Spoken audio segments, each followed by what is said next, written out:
স্কুলে পড়লেন না কেন, মাদ্রাসায় পড়লেন কেন?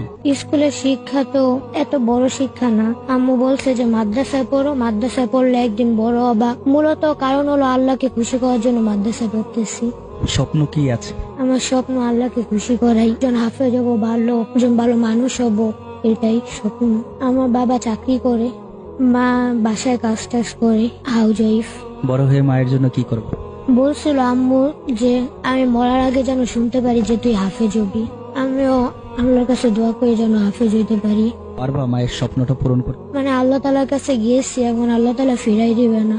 অনেক কুরবানি করতেছি, এখন আল্লাহ তাআলা দিবে ইনশাআল্লাহ। প্রত্যেকটি নামাজের মোনাজাতে কোন মানুষটার জন্য দোয়া করে? সবার জন্য দোয়া করি, আব্বু আম্মু দাদি নানি। বড় হয়ে মায়ের জন্য কি করে?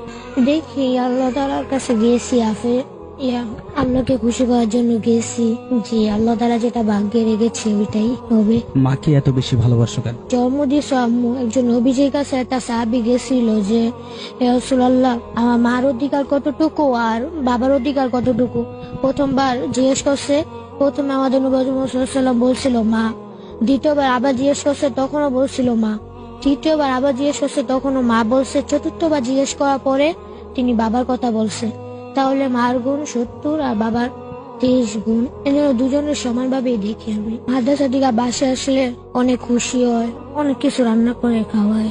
আল্লাহ তাআলার উপরে এত কনফিডেন্স কেন তোমার? আমাদের সৃষ্টি করছে আল্লাহ তাআলাই, পুরা দুনিয়া সৃষ্টি করছে আল্লাহ তাআলার উপরেই অনেক ভরসা।